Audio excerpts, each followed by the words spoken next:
고린도후서 13장 1절부터 마지막 13절까지 말씀으로 너희로 악을 행하지 않게 구하노니, 이 제목으로 오늘 말씀을 함께 나눕니다. 영국의 유명한 설교가죠. 복음 설교가 스펄전 목사님은 이런 말을 했습니다. 복음은 때로 죄인에게 쓰라린 약과 같지만 그 약이 영혼을 살린다, 이런 말을 했습니다. 제 아들이 어린아이일 때 수술을 받은 일이 한 번 있습니다. 아이가 코골이도 있고 잘 때 숨쉬기도 어려워서 어릴 때 아데노이드라는 수술을 받았습니다. 이 아데노이드 수술을 하려면 아이를 완전히 마취시키고 수술을 해야 되죠. 그래서 아이에게 이런 수술을 한다라는 것을 한번 설명을 하고, 목 안에 이제 이거 목젖이 너무 커서 이걸 좀 잘라내는 그런 수술을 한다, 이 설명을 하고, 한번 잠을 자고 나면 수술이 끝나 있을 것이다, 이렇게 설명을 해줬습니다. 드디어 아이가 수술하는 날, 어떻게 보면 아이에게는 참 이게 큰 수술이 아니지만 아이의 삶에 처음으로 완전하게 마취하고 하는 수술이어서 걱정이 있었습니다. 수술하기 전 아이를 위해서 기도하고 아이를 수술실로 들여보냈습니다. 아이를 수술실로 들여보내면서 안쓰럽기도 하고 또 걱정도 되었죠. 하지만 안쓰럽다고, 어린아이가 이제 수술을 해야 되니까 이게 안쓰럽다고 걱정된다고 수술하지 않으면 아이는 호흡에 어려움을 겪게 되고 성장에도 영향을 주기 때문에 부모로서 좀 안쓰럽지만 수술실로 들여보냈습니다. 그렇게 수술을 마친 후에는 회복하기까지 좀 통증이 있었지만 회복한 후 지금까지 호흡을 잘하고 잘하고 있습니다. 때로 우리는 질병이나 어떤 의학적인 이유로 우리가 수술을 해야 할 때가 있습니다.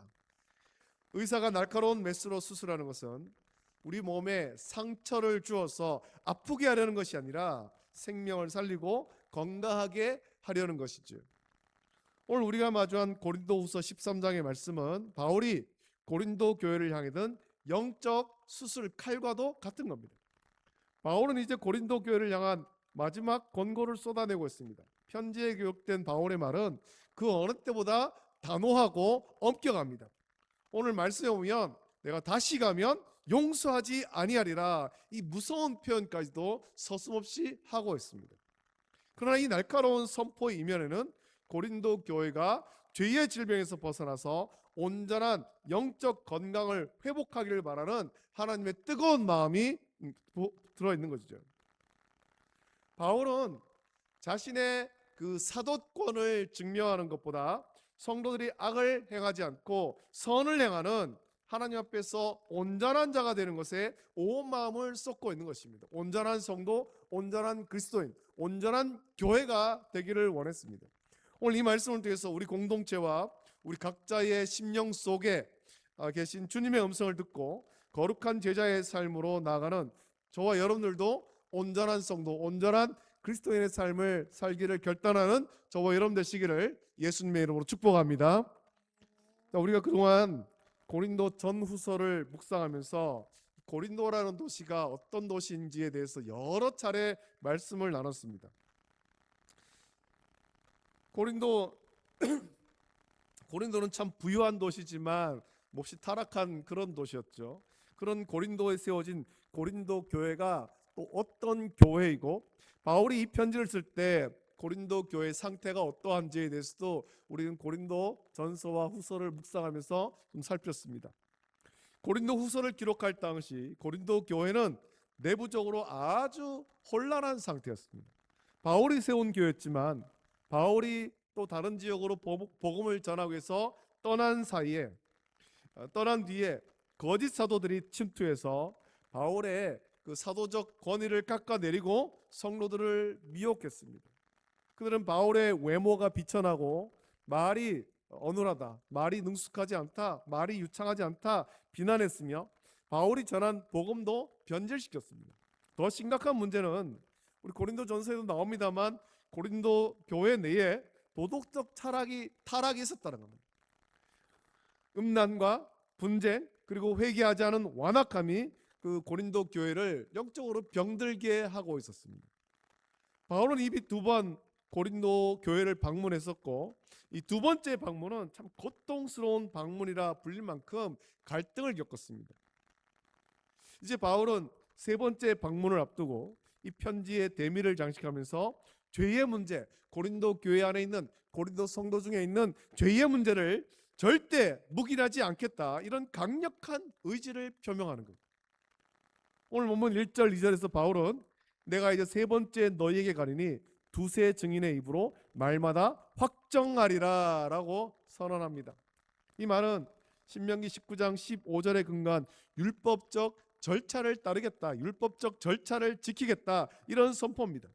단순히 감정적으로 화를 내는 것이 아니라 하나님의 공의로운 법에 따라서 죄의 유무를 명확히 가리고 엄중히 치리하겠다라는 겁니다. 여러분, 교회가 건강하려면 온전한 권징이 시행돼야 됩니다. 교회 안에 성도 가운데 하나님 말씀에 어긋난 어떤 죄가 있을 때에 이 죄에 대해서 그냥 덮고 지나갈 것이 아니라 교회의 건강, 성도들의 영적 건강을 지키기 위해서 온전한 권징이 시행되어야 될 겁니다. 아유, 또 괜히 건드렸다가 시끄러워지고 그게 참 보기 안 좋다, 덮어두자, 그냥 덮자, 많은 경우 그렇게 하고 있습니다만 그것은 교회를 살리는 것이 아니에요. 오히려 교회를 병들게 하는 거죠. 교회가 건강하려면 온전한 권징이 시행돼야 됩니다. 바울이 지금 그걸 하겠다는 겁니다. 바울이 이것처럼 용서하지 않겠다라고 강하게 말하는 이유는 그들을 미워해서가 아닙니다. 그들을 미워해서 내가 벌을 주고 그들을 우리 고린도 교회에서 다 쫓아내겠다, 그런 말이 아닙니다. 죄를 용납하는 것이야말로 성도를 죽이는 길임을 바울이 알기 때문에 그렇습니다. 고린도 교회 안에 그 죄의 문제를 그냥 덮어둔다면, 묵인한다면 그것은 교회를 병들게 한다는 겁니다. 고린도 교회 성도들을 영적으로 병들게 하는 거예요. 그건 온전한 목회자가 가져야 될 그런 마음이 아닙니다. 당시 고린도 사람들은 헬라 철학의 영향으로 육체의 죄를 가볍게 여기는 그런 경향이 있었습니다. 요즘도 그렇죠. 마지막 때가 될수록 점점 더 그런 일이 많아집니다. 그러나 바울은 그리스도의 몸된 교회가 세속적 가치관에 물들어서 거룩함을 잃어버리는 것을 방관할 수가 없었던 것입니다. 고린도 도시에 예수님 믿지 않는 그 불신자들은 육체의 어떤 죄에 대해서, 음행에 대해서 그것을 그렇게 심각하게 받아들이지 않고 그럴 수도 있지, 그걸 당연하게 여기고 그렇게 살아왔지만 교회는 그렇게 해서는 안 된다는 겁니다. 지금도 마찬가지입니다. 세상은 여러 가지 어떤 불의한 일들에 대해서 또 하나님 말씀에 어긋나는 그런 일들에 대해서 그것을 아무렇지도 않게 그렇게 여깁니다. 육체로 죄를 짓는 일에 대해서 아무렇지도 않게 여기고 오히려 어쩌면 그것을 이 시대의 어떤 문화로 그렇게 여기기도 합니다. 그러나 교회와 성도는 그렇게 해서는 안 된다는 거죠. 우리는 세상의 풍조를 따라가는 것이 아니고 하나님의 말씀을 따라가야 됩니다. 말씀을. 바울이 고린도 교회 안에서 이제 죄에 대해서 벌을 주겠다, 이것은 그런 의미입니다. 바울의 치리 결정은 교회의 영적 순결성을 보존하고 범죄한 자들이 하나님 앞에서 진정한 회개에 이르게 하려는 목자적 책임감에서 나온 것입니다.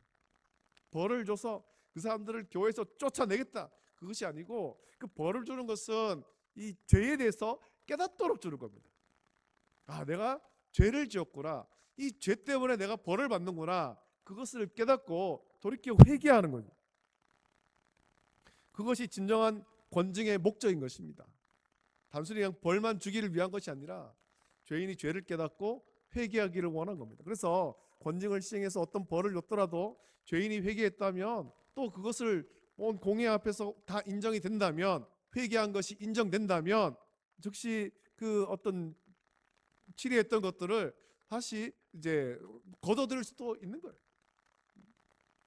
권징의 목적은 단순히 벌을 주는 것이 아니라 죄인이 회개하고 돌아오도록 하기 위해서입니다.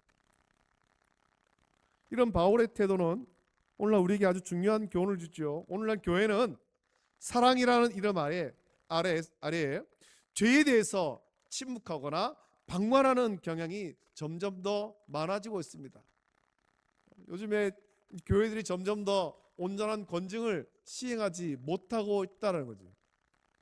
성도 한 사람이 참 귀한 그런 시대가 되다 보니까 권징을 시행해서 그 사람이 교회를 안 나오고 떠나가고 그거를 점점 더 두려워하고 있습니다. 그래서 온전한 권징이 시행되지 않는 일들이 많아지고 있습니다. 그러나 성경이 말하는 참된 사랑은 불의를 기뻐하지 아니하며 진리와 함께 기뻐하는 겁니다. 교회의 영적 건강을 지키기 위해서 온전한 권징이 시행되어야 됩니다. 바울이 고린도 교회 성도들에게 궁극적으로 말했던 것은 7절에 잘 나타나는데, 말씀 보면 우리가 하나님께서 너희로 악을 조금도 행하지 않게 하시기를 구하노니 이는 우리가 옳은 자임을 나타내고자 합이 아니라 오직 우리는 버림받은 자 같을지라도 너희는 선을 행하게 하고자 함이라 라고 말합니다. 바울의 관심은 자신의 체면이나 어떤 거짓 사도들과 싸워서 어떤 승리하는 것에 있지 않습니다. 비록 자신이 사도로서의 권위를 인정받지 못하고 비난받는, 그래서 어쩌면 그 버림받은 자처럼 보일지라도 성도들이 악에서 떠나 선을 행하는 존재가 된다면, 영적으로 건강한 존재가 된다면 그것으로 충분하다라고 바울은 고백하는 거예요. 내가 이 고린도 교회에서 나의 어떤 그 사도적 권위를 인정받고 내 어떤 그 권리를 인정받고 그것을 위해서 싸우는 것이 아니라는 거지요. 내가 이 고린도 교회에서 사도적 권위를 인정받지 못하고 내 권리를 인정받지 못해도 상관없다라는 겁니다. 다만 고린도 교회가 영적으로 바로 서고 고린도 교회 성도들이 영적으로 건강해지는 것, 그거면은 만족한다라는 거예요. 여러분, 고린도 교회의 건강을 위해서는 정당한 권징이 반드시 시행되어야 됩니다. 그래서 종교개혁자 칼뱅은 권징을 교회의 근육에 비유했습니다. 근육이 없으면 몸이 지탱되지 않듯이 권징이 없는 교회는 무질서와 타락에 빠지게 되는 거예요. 여러분, 우리가 나이가 들면서 육체에 근육이 빠지잖아요. 젊을 때는 근육이 많아서 내 몸이 탄탄하게 서 있고 힘을 쓸 수 있지만 나이가 들면서 근육이 줄어들면 서 있는 것이 힘들어요. 힘든 일을 하기가 어려워진다는 거예요. 근육이 없어서. 권징의 목적은 결코 정죄나 형벌 그 자체에 있는 것이 아닙니다. 마태복음 18장 15절부터 17절에서 예수님께서는 권징의 단계를 명확히 가르쳐 주셨습니다. 먼저 내 형제가 죄를 범하거든 가서 너와 그 사람과만 상대하고 권고하라 라고 했습니다. 만일 듣지 않으면 한두 사람을 데리고 가서 확증하게 하고, 그래도 듣지 않으면 교회에 말하고, 교회의 말도 듣지 않으면 이방인과 세리와 같이 여기라. 예수님께서 그렇게 말씀하셨죠. 이 과정의 핵심은 15절 끝에 나옵니다. 만일 들으면 내가 내 형제를 얻은 것이요 라고 말씀합니다. 즉 권징의 최종 목적은 형제를 얻는 겁니다. 형제를 내치는 것이 아니라 형제를 얻는 것, 즉 회복과 구원에 있죠. 교회를 진리 가운데 굳게 지키고 연약한 성도들이 죄의 전념으로부터 보호받으며 공동체가 건강하게 세워지기 위해서 예수님은 권징이라는 장치를 허락하신 겁니다. 바울은 성도들에게 자신을 시험하고 확증하라고 도전합니다. 5절 보면 너희는 믿음 안에 있는가? 너희 자신을 시험하고 너희 자신을 확증하라. 예수 그리스도께서 너희 안에 계신 줄을 너희가 스스로 알지 못하느냐? 그렇지 않으면 너희는 버림받은 자니라 라고 말하고 있습니다. 이것은 우리 공동체 안에, 교회 안에 여전히 예수님의 살아 계심을 기억하라는 겁니다.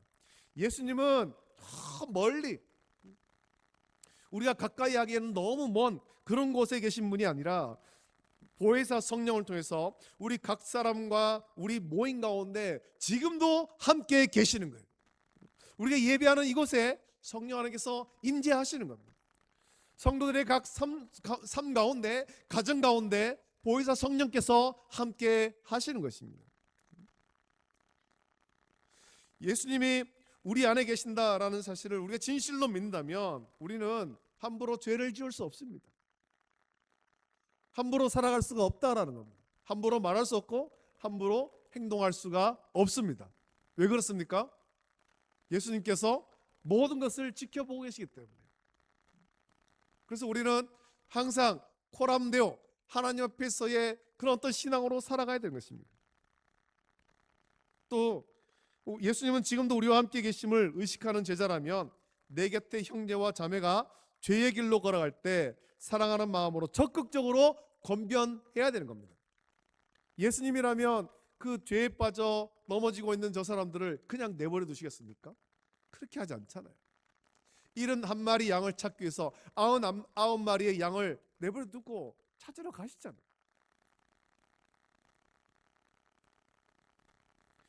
예수님이 원하시는 삶은 이것입니다 라고 권면하는 것은 간섭이 아니라 제자로서 마땅히 행해야 될 거룩한 의무입니다. 우리가 서로 위에서 같이 기도하고 권면도 하면서 우리가 예수님 닮은 제자의 삶을 함께 살아가는 겁니다. 교회를 통해서. 9절에서 바울은 그래서 우리는 서로의 신앙을 독려하며 함께 지어져가는 건물입니다. 바울이 에베소 교회에 보낸 편지도 보면 우리가 함께 지어져가는 건물로 표현했는데 바울은 자신이 약할 때 성도들이 강해지는 것을 기뻐한다라고 했습니다. 9절에서 바울은 이렇게 말하죠. 너희의 온전하게 되는 것을 위해서 기도한다라고 합니다. 여기서 온전하게 된다는 것은 그 말은 그물이나 뼈를 제자리에 맞춘다 그런 뜻을 가지고 있습니다. 죄로 인해서 어긋난 공동체 마디마디를 예수 그리스도의 사랑과 진리로 다시 맞추어서 제 기능을 하게 하겠다 그런 의미죠. 교회가 다시 온전해져서 건강해져서 예수님의 뜻대로 하나님 아버지의 뜻대로 제 기능을 하도록 하겠다. 복음을 선포하고 영혼을 살리는 제 기능을 하도록 하겠다 그런 말씀입니다. 여러분 복음주의적 삶이란 단순히 개인적인 구원의 확신에 머무는 것이 아니라 이것처럼 공동체적 거룩함을 향해서 서로를 붙들어주는 겁니다. 여러분 우리의 구원은 우리 각자가 예수 그리스도를 구주로 믿어 구원받지만 우리가 교회에 모여서 함께 신앙생활하는 것은 우리가 한 몸 공동체로서 예수 그리스도의 몸된 교회 공동체로서 함께 세워져 가기 위해서 거룩한 공동체를 함께 세워져 가는 거예요. 바울은 편지의 마지막에서 기뻐하라 온전하게 되며 위로를 받으며 마음을 같이하며 평안할지어다 라고 축복합니다. 그리고 우리가 잘 아는 축도 즉 주 예수 그리스도의 은혜와 하나님의 사랑과 성령의 교통하심이 우리 모두와 함께하기를 간구하며 이제 바울은 인사를 마칩니다.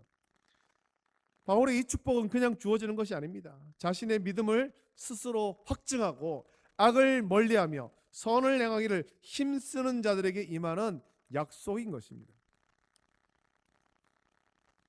여러분 우리는 저와 여러분은 예수 그리스도의 온전한 제자로 부름받았습니다. 제자의 삶은 나 혼자 거룩해지는 삶이 아닙니다. 우리 안에 계신 예수님을 기억하며 우리 공동체가 교회 공동체가 복음의 진리 위에 서도록 서로를 돌아보는 삶입니다. 여러분 교회는 오직 복음의 진리 위에 서야 됩니다. 모든 성도는 복음의 진리 위에 서야 되는 것입니다. 여기서 발을 다른 데로 내디디면 안 돼요. 복음의 진리에 서 있어야 됩니다. 그래서 때로는 권면이 아플 수 있고 진실을 마주하는 것이 두려울 수도 있습니다. 그러나 그것이 우리를 살리는 하나님의 손길임을 여러분 믿으십시오. 권징과 치리는 교회의 문턱을 높이는 장벽이 아니라 교회를 교회답게 만드는 생명줄입니다. 교회의 영적 건강, 영적 기상도를 지키기 위한 보루입니다. 오늘 말씀을 묵상하면서 내 안에 예수 그리스도께서 계심을 날마다 확증하며 살기를 여러분 결단하십시오. 악을 미워하고 선을 행하는데 마음 다하기를 원합니다. 이 선은 도덕적 세상의 어떤 윤리적인 선이 아니라 하나님 아버지의 뜻대로 살아가는 것을 말하죠. 그리고 우리 곁에 함께하는 지체들이 죄에 빠지지 않도록 기쁨으로 선을 권면하며 서로를 온전하게 세워가는 거룩한 성도가 다 되시기를 원합니다. 우리의 신앙 고백처럼 오직 성경의 권위 아래 순종하며 하나님의 주권이 우리 삶의 모든 영역에 나타나기를 소망합니다. 그리고 주 예수 그리스도의 은혜와 하나님의 측량할 수 없는 사랑과 성령님의 세밀한 인도하심이 이제 악을 버리고 선을 택하며 주님의 몸된 교회를 건강하게 세워가는 저와 여러분의 삶 속에 함께하기를 예수님의 이름으로 축복합니다. 기도하겠습니다.